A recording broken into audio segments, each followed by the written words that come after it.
Hello दोस्तों, फिर से एक नए वीडियो में स्वागत करते हैं। आज हम लोग एसएससी एमटीएस का क्वेश्चन देखने वाले हैं। जीके जीएस का इससे पहले रीजनिंग, मैथ और इंग्लिश का कर चुके हैं। जो नहीं देखे हैं वो देख लीजिएगा। तो चलिए देखिए, इसका एग्जाम हो चुका है 15/7/2022 का क्वेश्चन हम बता रहे हैं। और इससे पहले जो नहीं देखे हैं वो देख लीजिएगा। तो चलिए हम लोग जीके का क्वेश्चन में चलते हैं। तो हम लोग आ चुके हैं। देखिए, जनरल अवेयरनेस का क्वेश्चन दिया गया है। इससे पहले मैथ का क्वेश्चन समाप्त हो चुका है 25 क्वेश्चन। आज हम लोग जनरल अवेयरनेस क्वेश्चन देखने वाले हैं, जीके जीएस का जिसको बोलते हैं। पहला क्वेश्चन है, तमिल समरदेव मुरुगन की पूजा त्योहार के दौरान भक्तों द्वारा निम्नलिखित में से कौन सा नृत्य प्रस्तुत किया जाता है। तो देखिए, मुरुगन की पूजा होती है, तमिल का समरदेव मुरुगन। तो इसमें कावड़ी अटम बोला जाता है उसको नृत्य। और कुम्मी, थेरुकू और मलयाटम तमिलनाडु, ये चारों तमिलनाडु का ही नृत्य है। तो ये भी याद रखना है। क्वेश्चन नंबर 2 देखते हैं। संजीव कपूर को यहाँ पर खाली जगह दिया गया है कि नए मुख्य कार्यकारी निर्देश अधिकारी मतलब सीईओ की बात हो रहा है के रूप में नियुक्त किया गया है। उनकी नियुक्ति 4 अप्रैल 2022 से प्रभावी हो गई है। तो इसको देखिए, प्रेजेंट में जिसका भी चर्चा में रहता है उसका पूछा जाता है। तो संजीव कपूर जेट एयरवेज के थे। और एयर एशिया का अभी वर्तमान में जो भी है सबको लिख दिए हैं। एयर एशिया का टोनी फर्नांडिस है, स्पाइस जेट का अजय सिंह, गो एयर का कौशिक खोना। तो ये भी याद रखिएगा आप लोग। क्वेश्चन नंबर 3 देखिए। यहाँ पर भारतीय क्रिकेट टीम ने 2011 आईसीसी ओडीआई मतलब वनडे क्रिकेट विश्व कप चैंपियन के फाइनल में किस देश की टीम को धूल चटाकर खिताब जीता था।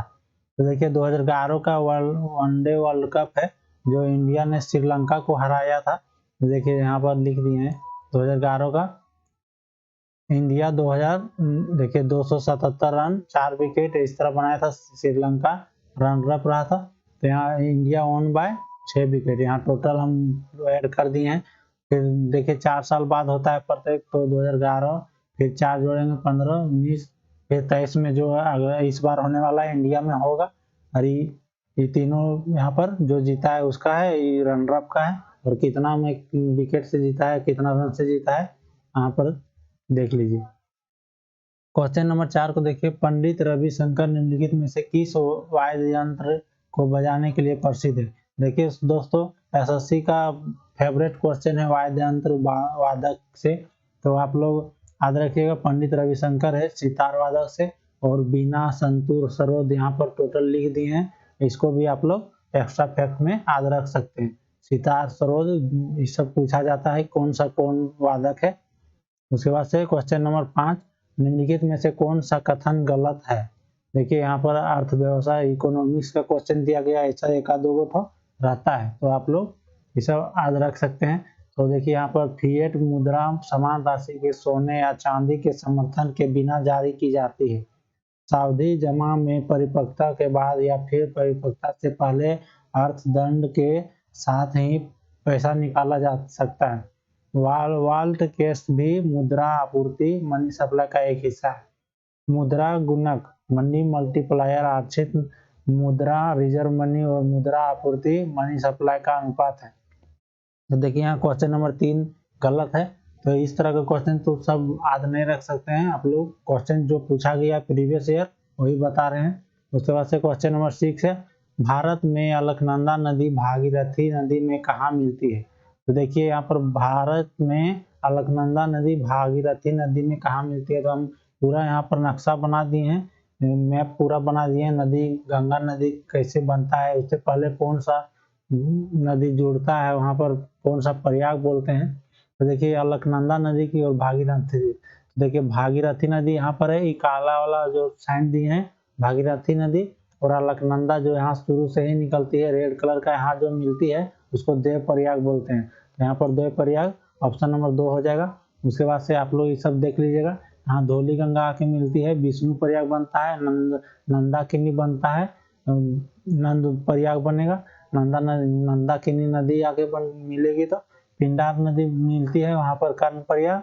उसके बाद से मंदाकिनी रुद्र प्रयाग, देखिए मंदाकिनी और नंदाकिनी में कंफ्यूजन होता है, तो नंदा को नंद से जोड़िएगा, मंदा को रुद्र से। उसके बाद से एक तो हम लोग एक्स्ट्रा फैक्ट याद रख सकते हैं, यहाँ पर भारत का सबसे ऊंचा बांध जो है टिहरी बांध, भागीरथी नदी और भिलंगना नदी के मिलने के जहाँ मिलता है वहां पर टिहरी बांध का निर्माण हुआ है।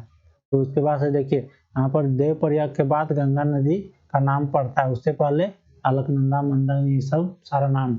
इसको हम लोग प्रयाग को याद रखने के लिए आप लोग एक चीज हम ट्रिक अपना सकते हैं। देखिए विष्णु विष्णु एक भगवान जी है, देखिए विष्णु जब नंद थे फिर कानों में रुद्र फिर धारण किए तब फिर देव बना, तो इसे आप लोग याद रख सकते हैं। उसके बाद से क्वेश्चन नंबर 7 को देखिए, उत्तर प्रदेश में बनास डेयरी संकुल योजना की आधारशिला, बनास डेयरी संकुल योजना यहीं पर देखिए किसके द्वारा रखी गई थी, तो ये नरेंद्र मोदी हो जाएगा। इसके बारे में पूरा डिटेल हम लिख दिए हैं, आप लोग एक्स्ट्रा फैक्ट में पढ़ लीजिएगा क्या हुआ था इसमें।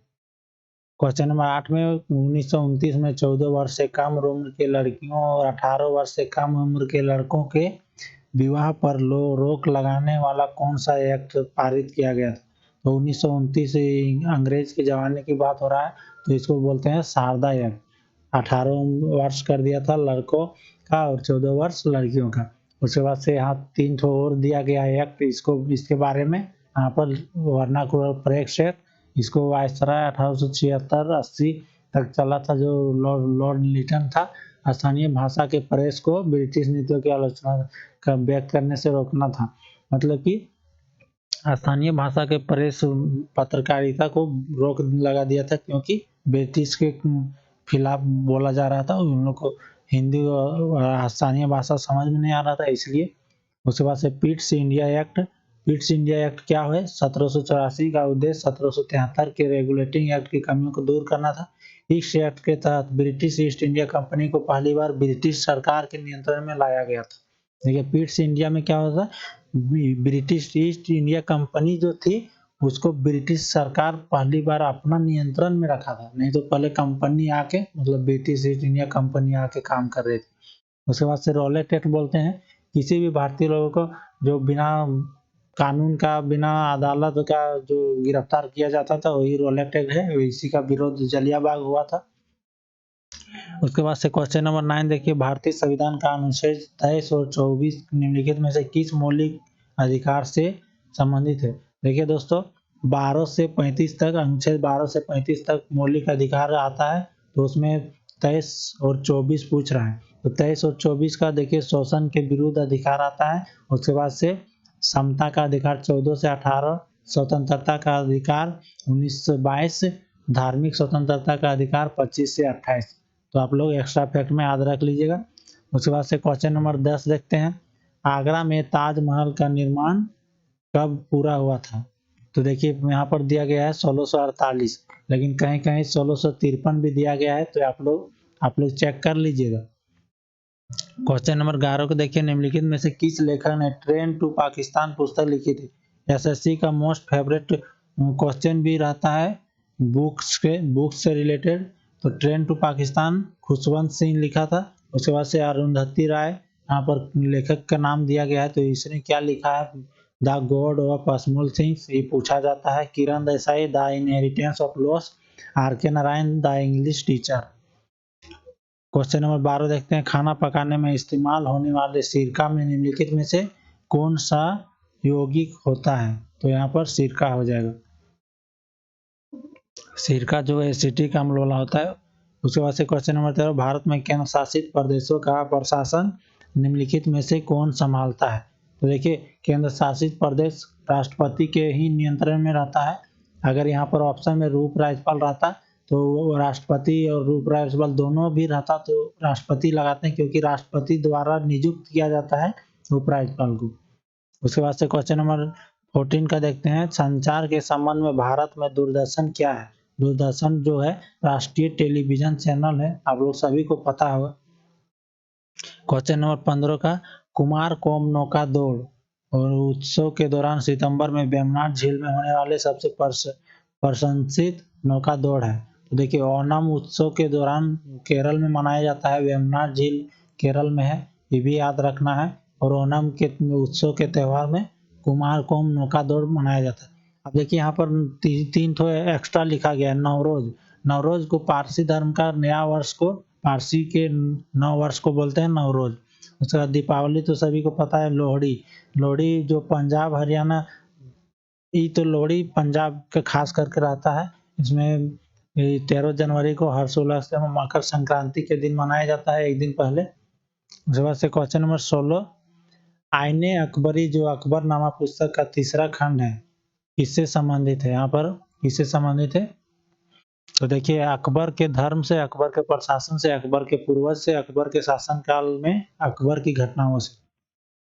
तो देखिए आईने अकबरी जो एक पुस्तक है, ठीक है, उसका अकबरनामा पुस्तक है, उसमें आईने अकबरी भाग है जो तीसरा खंड है। तो इस बुक का 3 खंड है। तो पहला खंड में जो तीसरा खंड में है अकबर के प्रशासन के बारे में। तो प्रथम खंड में देखिए यहाँ पर दिया गया है पूर्वजों, अकबर के पूर्वज तथा उसके आरंभिक जीवन का वर्णन। आप लोग इसे याद रख सकते हैं। पहला खंड में पहले पूर्वज ही आएगा, उसके बाद आरंभिक जीवन, उसके बाद दूसरा खंड अकबर काल के घटनाक्रमों से संबंधित, उसके बाद तीसरे भाग में उसके शासन संबंधित। ये तो नॉर्मल है, याद रखना। तो आईने अकबरी बोलते हैं उसको, तीसरा खंड को। उसके बाद से क्वेश्चन नंबर 17, भारत उत्तर पश्चिम में कौन से देश के साथ अपनी भूमि सीमा साझा करता है? तो देखिए उत्तर पश्चिम, देखिए यहाँ पर ये पाकिस्तान हो गया, ये पाकिस्तान हो गया, ये इंडिया हो गया, यहाँ जम्मू कश्मीर, ये अफगानिस्तान। तो उत्तर पश्चिम बोल रहा है, उत्तर पश्चिम, यहाँ पर पाकिस्तान नहीं है, इसलिए कोई दिक्कत नहीं होना चाहिए, अफगानिस्तान ही हो जाएगा, यहाँ पर सटता है। उसके बाद से क्वेश्चन नंबर 18 का, निम्नलिखित में से कौन सा कथन गलत है? धातुओं की आयनन तापीय धारिता कम होती है, अधातुएं कोई ध्वनि उत्पन्न नहीं करती, और धातुएं ऑक्सीजन के साथ अभिक्रिया करके क्षारीय ऑक्साइड बनाती है। तो ये टोटल सही है, ये गलत है। धातुएं आघातीय होती है, यहाँ धातु केवल होता तब सही होता। उसके बाद से क्वेश्चन नंबर 19 का देखिए, 2011 की जनगणना के अनुसार निम्नलिखित में से भारत का सबसे साक्षर राज्य कौन सा है? तो देखिए जनगणना से भी क्वेश्चन एसएससी का मोस्ट फेवरेट क्वेश्चन रहता है। देखिए 2011 सबसे साक्षर राज्य केरल। साक्षरता के मामले में कोई भी क्वेश्चन पूछा जाएगा, पुरुष साक्षरता, महिला साक्षरता, ओनली साक्षरता, तो केरल मार दीजिएगा। और बिहार जो है साक्षरता में सबसे लो कैटेगरी में आता है, 61.8%, और केरल 94%। तो बिहार में अगर कोई भी पूछेगा पुरुष साक्षरता, महिला साक्षरता, चाहे ओनली साक्षरता, तो बिहार मारिएगा, कहा कि सब में बिहार पीछे है। उसके बाद जनसंख्या के मामले में देख लेते हैं, जनगणना 2011 के मैक्सिमम यूपी में जनसंख्या, मिनिमम सिक्किम में। और जनसंख्या घनत्व की बात करते हैं तो यहाँ पर बिहार जो है जनसंख्या घनत्व 1106 रहता है, और यहाँ पर अरुणाचल प्रदेश जनसंख्या घनत्व 17 है।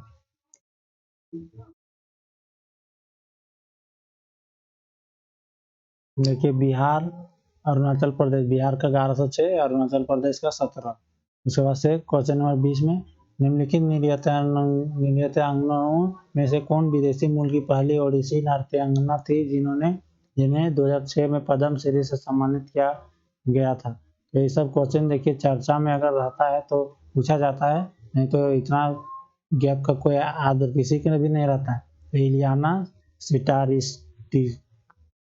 क्वेश्चन नंबर 21, महासागरीय अम्लीकरण पृथ्वी के महासागरों के पीएच मान में निरंतर कमी की प्रक्रिया है जो वायुमंडल से कार्बन डाइऑक्साइड के अंतर्ग्रहण होने के कारण होती है। तो महासागर में जो अम्लीकरण हो रहा है, तो वो तो पृथ्वी के महासागर के पीएच मान में निरंतर कमी होगा, तभी पीएच मान में कमी मतलब अम्लीकरण होना, अम्ल का मात्रा बढ़ना, यही होता है। कार्बन डाइऑक्साइड का वायुमंडल से जो ग्रहण हो रहा है, कार्बन डाइऑक्साइड के अंतर्ग्रहण से इसी से होता है। वैसे क्वेश्चन नंबर 22, निम्नलिखित में से किसे उत्तरापद स्वामी की उपाधि दी गई थी? देखिए धर्मपाल को उत्तरापद स्वामी की उपाधि दी गई थी। और क्यों दी गई थी यहाँ पर लिख दिए हैं, पाल वंश के संस्थापक गोपाल के बाद उनके पुत्र धर्मपाल 717 ईस्वी में सिंहासन पर बैठा। धर्मपाल ने 40 वर्षों तक शासन किया। वह कन्नौज के लिए त्रिदलीय संघर्ष में उलझा रहा। क्या हुआ? कन्नौज की गद्दी से इंद्रायुध को हराकर चक्रायुध को आसीन किया और चक्रायुध को गद्दी पर बैठने के बाद उसने एक भव्य दरबार का आयोजन किया और उत्तरापद स्वामी की उपाधि धारण की। क्वेश्चन नंबर 23, निम्नलिखित में से किसने 1839 में तत्वबोधिनी सभा की गठन किया था?